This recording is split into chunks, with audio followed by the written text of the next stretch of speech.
Cattle producers are always concerned about what's on the horizon in Washington, D.C. that could impact their operations back home. Joining me now to talk about some of these issues is Kristina Butts, Executive Director of Legislative Affairs for NCBA. Thanks for joining us again this year. Thank you. Thanks for having me.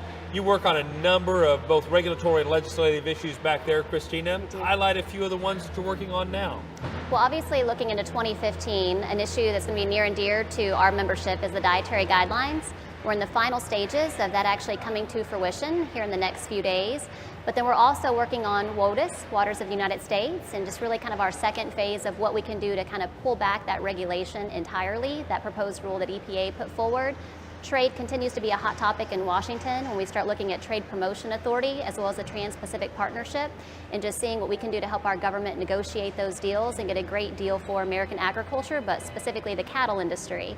And then also on the animal health front, looking at the proposed rules to allow fresh and frozen beef from Brazil and Argentina. So that's still going to continue to be a focus for our membership into 2015. Read a lot about dietary guidelines recently. Yes. Tell folks what that is and why it's so important to the beef industry. So every 5 years, the Department of Health and Human Service, HHS, and USDA, the Department of Agriculture, they create a scientific advisory committee. And this advisory committee is tasked with reviewing the latest nutrition research to see if we need to update the previous guidelines.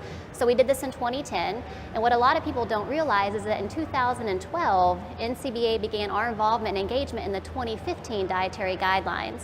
So for the last year and a half, they've actually had a whole host of meetings with this advisory committee. Some were public, some were not public, but they were televised by webcast, and they had an open comment period. So NCBA, we submitted multiple numbers of comments in the scientific process, and really where our concern came from was their seventh and final meeting in December. And that's when the advisory committee really went an unprecedented route, and they decided to remove lean meat from what they consider to be a healthful diet. So obviously NCBA submitted comments sharing our concern with the advisory committee moving in this direction. We also shared more than 30 years of scientific research that shows the benefits of lean meat and beef being part of a healthy diet. So where we sit right now is we're waiting on the scientific report to be made publicly available by the secretaries. When that happens, and we expect that to happen in February, there will be a comment period. And that's really when we need cattle producers, moms, consumers, anyone involved in nutrition and public policy from that standpoint to engage in the comment process. What a lot of people may not realize is these dietary guidelines, they're really the policy foundation for school breakfast and school lunch programs, our military feeding programs, our senior and summer feeding programs. So really we need to make sure that they're based on science and that they're accurate, and we need to make sure that a lot of grassroots involvement is engaged in this process. So again, the next steps after the report is released is to provide public comment, or what else should we be doing? That's exactly right. So I think talking to people right now, and one area that we've been focusing on is working with dietitians or people involved in the medical community that have an interest in agriculture or enjoy beef as part of a heart-healthy diet or just a diet in general. So what we're doing is reaching out to them to ask if they would also help engage in the overall comment process, because USDA and HHS, they need to hear from all sides in this discussion. So it's going to be important that we have a great turnout from a scientific community, from a producer community, from a consumer community, just to make sure that this public policy doesn't get so far out there that we're not able to pull it back. And I understand USDA is also working on a new rule for mechanically tenderizing meat, is that right? They are. Can you update us on that? Sure. So the Food Safety Inspection Service of USDA, which is the regulatory arm from a safety component, for the last few years they've been looking at how should we label, and if we do label mechanically tenderized beef product, what should that label look like?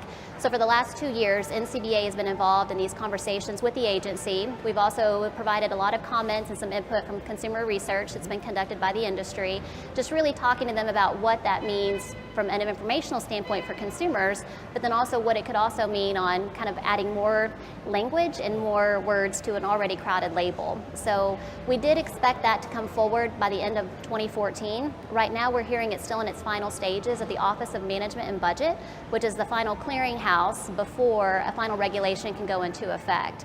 So we do have the Deputy Undersecretary for the Food Safety Inspection Service, Al Almanza, at our convention this week, and he's going to be providing our committee an update point, but we do expect that if it isn't coming out any day now, we expect it in the very near future to come forward. And then those labeling effects will take place almost 2 years from now. So there will be some time for the industry to wrap our minds around what this new label looks like, but I think it's important for producers and consumers to understand what this means.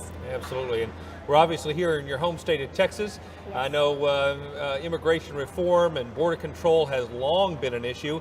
Do you expect to see any progress on either of those issues? You know, there's really been a lot of conversation in Washington with obviously the executive orders that the president has put forward. There's a lot of talk even today on Capitol Hill about immigration in general when you look at the Homeland Security funding bill that failed to pass in the Senate today.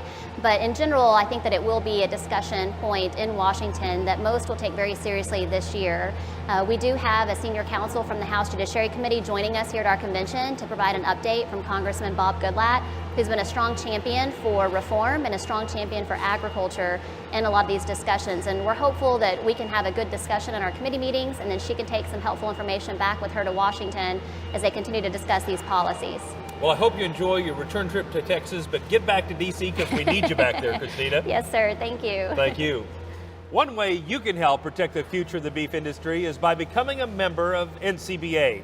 Joining is easy to do. Just give us a call at 1-866-USA-BEEF or visit the website beefusa.org.